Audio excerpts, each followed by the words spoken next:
I'm scared. I just need this. I need this one so bad. Batman. Hello book besties, welcome back to my channel. I'm Amasu, a book lover that's always on a binge. We are now technically in the middle of July, but we are doing a mid-year book tag, which I'm long overdue for. If you know me, I am not one to plan things, so always spontaneous with this one. Now I'm using the 13 questions from Larry's video, which I will put up right here. I love that girl. She is amazing. She is so funny and so entertaining. She's like my comfort person online, and I love watching her videos. By now I've read over 100 books, which is kind of crazy because we're only halfway through the year. So I have so much more books that I can pick up now throughout the second half, and I'm very excited for it. I'm aiming to read a lot more popular books in the second half of this year because the first half I was kind of adventuring with new authors and different types of genres. So I'm finally going to see what the hype is all about with these popular books in the second half of the year. Without further ado, let's start with our first question. The first one is the best book you've read so far in 2025. Now, I'm not going to just choose one, okay? There have been way too many amazing books this year. I started my reading journey just last September. So for me as a new reader, it has been amazing. So there are a lot of them, but I'm gonna name a few of them. First is, I don't know if I can pick it up because she's quite stuck in there. I had to move things around to get it out, but the first one is the Mindfuck series. This changed my brain chemistry. I didn't know I needed a dark thriller mystery with a subplot of romance, but I did. This was everything. Lana Myers and her story, I felt like I was in her head, thinking all of these things, being so fucking smart, being so devious, and being so revengeful, and I just loved everything about it. And this is a pretty thick book, so we were having a good time. I literally started reading this at 4 p.m. and finished it at 4 a.m. 12 hours to finish this book. No sleep. Love that for myself. Do I have regrets? No, none at all. Another best book that I read so far this year is none other than Onyx Storm. This one deserves all the love, okay? I know it gets a lot of hate for how the story pans out in this one, but personally, I love being railed by the plot because the ending, oof, it did a number on me. It really did. My love for Violet and Xaden just skyrocketed with this book. Also, do you guys see this mark right here? That little wound? I got it from scrolling on my phone like this, and then it fell. And I actually ended up scraping a bit of my skin, which is kind of wild, right? But it happens. To me, apparently, it does. It happens quite a bit, actually. I'm prone to injuries. Anyway, I tried to cover it up, but failed miserably. So in case you're wondering, that is indeed an injury. Another best book that I've read so far this year is in fact The Kingdom of Ash, which is the last book in the Throne of Glass series by Sarah J. Maas. I started Throne of Glass last year, I think like in December, and I finally got to the last book in January of this year. Yeah, it was probably good that I didn't finish it in the same year I started it because the emotional damage that this book caused me. She is also a very thick gal, okay? This one I think is over 900 pages, which so far has been the thickest book I've ever read. It definitely wrapped up the story amazingly, and I love that we get a happy ever after, but I do wish we had a little bit more with that ending. Another one is actually a most recent release that came out and has also been one of the best reads I've had this year. Very unique in its magic system and its world, the setting, the eeriness and the gothicness to it. And that is The Night and the Moth by Rachel Gillig. She is one of the queens of dark gothic fantasy romances, and she does it perfectly every single time. I could not put this book down whatsoever. Of course, I have to mention one of my best mafia reads this year, which is The Maddest Obsession by Danielle Laurie. This is the second book in an interconnected standalone series by her called the Maid series, and Christian Alistair. That's all I gotta say. This man, this Russian mafia man, you just need to meet him. The pining, the yearning, the obsession that he has for Gianna, it'll rock your world, because it sure did to me. The last one I'm going to share with you for this category is Blood of Hercules by Jasmine Maz. This is a Greek mythology retelling. Incredible. Incredible. Maybe it's because my first Greek mythology retelling type of read, but the delivery in this, I loved. And this art, One of the best I've ever seen. The plot of this is so fun. The vibes were immaculate. And who doesn't love a sarcastic FMC with a very sassy inner monologue? Alexis Hurt is definitely that FMC, and I could not stop giggling and kicking my feet while reading her thoughts. The next question is, the worst book you've ever read so far in 2025? Ooh, there is a lot, unfortunately, but I will list a few of them. Luckily, I have no physical copies of this, and I'm glad that I read them on Kindle first before I even decide to buy a physical. The first one is A Starfire Prophecy. This is one of the most recent releases, and this is a book that I think should have been re-edited 2 more times with how clunky and how repetitive a lot of these phrases and paragraphs were. Yeah. Sorry. Not sorry. Another one is The Thorns Duet by Rena Kent. Red Thorns and Black Thorns. One of the worst reads I've had. I just did not like that story. I hated the time skip. How in the second book, we skipped literally 7 years later. Unfortunately, my least favorite. Okay, I wouldn't say my least favorite because this one that I was gonna say is actually the least favorite of mine from Rena Kent. And it's Black Knight. I know. I'm sorry. Xander and Kim's story, I fear didn't do anything for me. I'm sorry, but I just didn't like it. And the last one I'm gonna say in this category is Collided by Lauren Asher. This is also another plot that should not have existed. With Liam. Did not love the plot whatsoever. Hated it, in fact. Hated the man. But I love the other books in the series. The third question is the best sequel you've read so far in 2025. There have been quite a few good ones this year, and I'm so happy with them. First one is one of the most recent releases, and it's Rewind It Back by Liz Tomforty. This is the 5th and final book in the Windy City series. This wrapped up everything so well, and Hallie and Rio, yeah. Liz Tomforty does it again. And if I'm being honest, every book after Mile High has been one of the best sequels that I've read this year. I don't know, I think I'm just addicted to this world. I'm addicted to Liz Tomforty's writing. I'm addicted and very invested in their romance. It's just god tier series for me. Another one for me is Daisy Hates by Jessa Hastings. This is the second book in the Magnolia Parks universe. First one's Magnolia Parks. I loved it, but I didn't love it. This is the one that I gave 5 stars to. I loved it so much more than Magnolia Parks. I think I'm just a Daisy Hates and Christian Hems girly. I think that's what I learned about myself after reading these first 2 books. I'm just more invested in Daisy and Christian's storyline rather than Magnolia and BJ's. Daisy Hate and Christian Hem's story, I would definitely die for. Yeah. Jessa Hastings, I'll sacrifice myself for book 3 and book 4 of theirs. I haven't read book 2 of theirs yet, but I know it's gonna crush me. Another one I'm gonna share with you guys is the 3rd book in the Zodiac Academy series, which is The Reckoning by Caroline Peckham and Suzanne Valenti.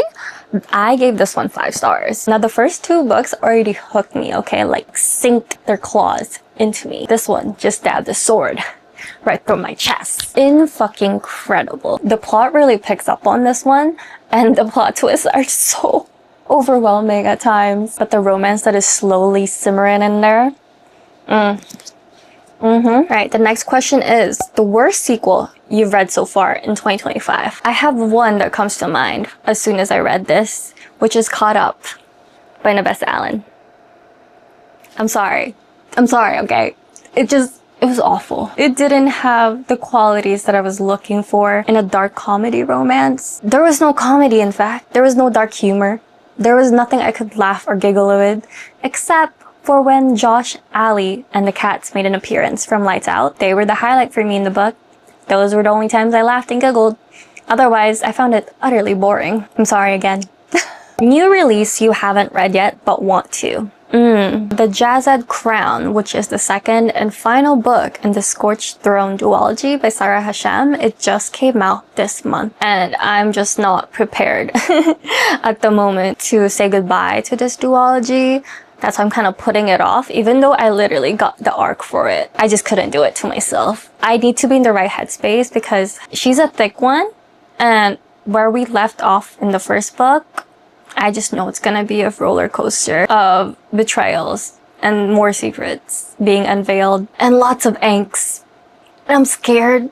Another one that just came out and I bought, but I haven't read yet, is Bury Our Bones in the Midnight Soil by V.E. Schwab. This is apparently a sapphic vampire romance. And V.E. Schwab, I literally just read one other book by her, which is in fact The Invisible Life of Addie LaRue. But her writing hooked and sunk me down. I just had to pick up her latest release. And after this, I'm definitely reading her backlog. This will be probably perfect around October, which is probably around the time I'll pick it up. So stay tuned. My most anticipated release for the second half of the year. Okay, there are quite a couple of them. But the first one I'm going to say is The Wrath of the Fallen by Amber V. Nicole, which is the 4th book in the Gods and Monsters series by her. Cannot tell you just how much I've been foaming through the mouth waiting for this book to come out, okay? I absolutely love Mommy Diana and Daddy Samuel. They are such a powerful duo, so vengeful and so possessive over one another that they would literally burn the world for each other. I just eat up their chemistry, their romance, their pining for one another. It's just everything to me. And I can't wait to be back into that world. If I were in a fantasy world, I would choose the Gods and Monsters. Needless to say, I'd probably die right off the bat, but I get to see Mommy Diana and Daddy Samuel live it up a bit. And I'm here for that. Now this next one just warms my Dramini heart. It is Alchemized by Sen Liu. And if you don't know who Sen Liu is, she is one of the best Dramini fanfic writers out there. And this is her first traditional original work based off her Dramini fanfic called Manacled. And Manacled absolutely broke me. I think reading Alchemized, I'll just be tenfold broken, like beyond repair. I could not be pieced together is what I'm predicting. I'm on my knees begging and waiting for this one, and I just can't wait. I need Alchemized like yesterday. The last one I'm going to share for this category is Bonds of Shirley's by Jasmine Maz, which is the 2nd book in the Villains of Lore series by her. I just need this. I need this one so bad. I want to be back with the Greek mythology and this reverse harem white shoes romance that's blooming. The slow burn, by the way, in the 1st book, ooh, fucking slow. Maybe in the 2nd one, there will be a bit more explored in that area. I can't wait for more angst, the banter, everything about it. The biggest surprise of the year. I have 2 that comes to mind. The first one is Leave Me Behind by Cameron Nova. This is a dark military romance, and this is quite a surprise. Please read your trigger warnings if you're planning to pick this up, because a lot went down on this, but this was an incredible standalone. I gave it 5 stars. The storyline, the plot twist, fucking crazy. And it's very action-packed, which I really enjoyed. And you get 2 unhinged main characters. Yeah. The second one that I was pleasantly surprised with is Psycho Shifters by Jasmine Maz. This is her other White Shoes Reverse Harem romance series. And as I said, this has shapeshifters, which is a first for me, my first ever shapeshifter romance. And it was just such a fun time. In fact, the entire series has been incredible and so vibey. Just such good vibes overall. And look at this republished cover. Beautiful! I read this on Kindle Unlimited, so if you guys are wanting to pick the series up, please do. I did not put this series down. I finished it in 6 days, and there's 6 books. So if you do the math, that's like 1 book a day, you know? It was just that addicting. I would do it again, honestly. So now I get to treat myself and collect the new covers.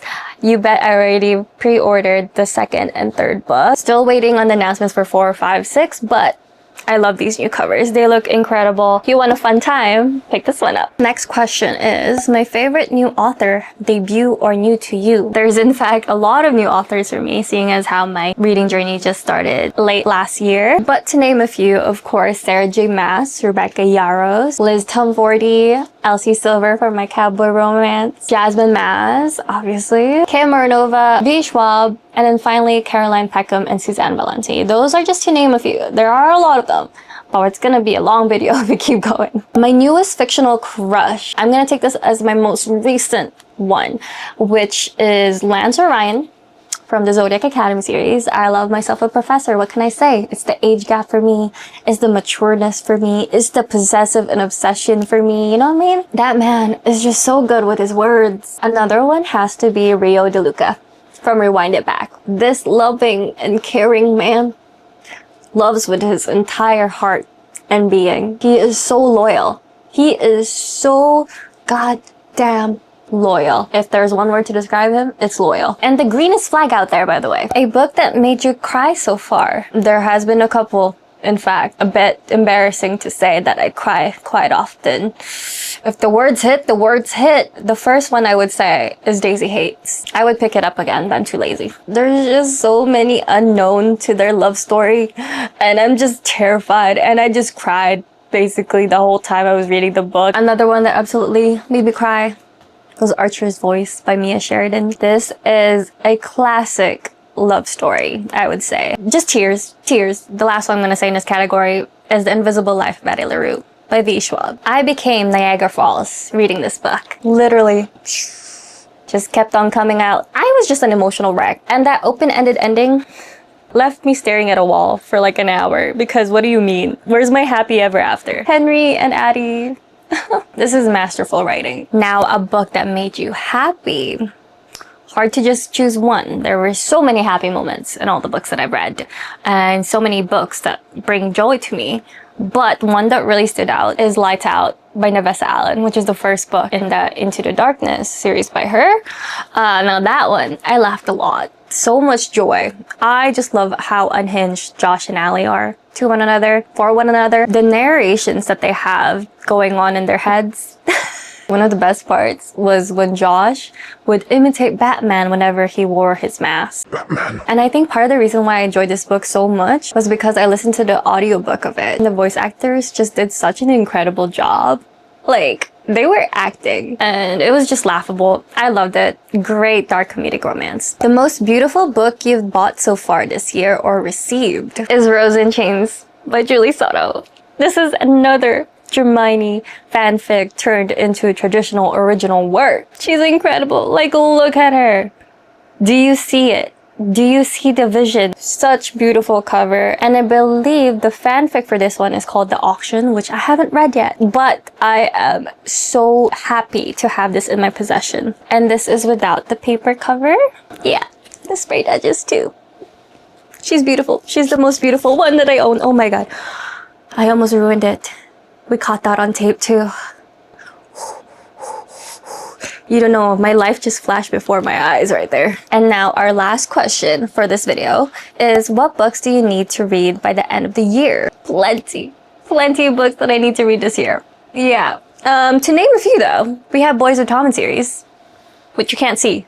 They're up there. I in fact did start it this month, and I would have included Binding 13 in many of these categories actually, but I'm gonna save that for the end of the year book tag. Another is the Crescent City series, because ACOTAR 6 is underway. If you guys didn't know, Sarah J. Maas have announced that she finished the first draft for ACOTAR 6. So I need to get going with Crescent City, because apparently I'm gonna need it for ACOTAR 6, okay? And I do not want to be behind in that. So that is one of the series that I have to read before the end of this year. And the last one is gonna be the Shatter Me series by Taheri Mafi. This has been on my TBR for way too damn long, and they need to be read. I don't know why I'm so intimidated by the series, because they're fairly short. Like, most of these are fairly big words and very little pages. But I just need to meet Eric Warner, okay? I need to know what this blonde man's gotta say and why we love him. Shatter Me series reading vlog is also coming soon. Alright loves, those were all the questions for this mid-year book tag. I hope you guys are able to find some new books that you want to read, and I hope you guys enjoyed watching this video. Thank you so much for tuning in. I love you guys, and I'll see you in my next video.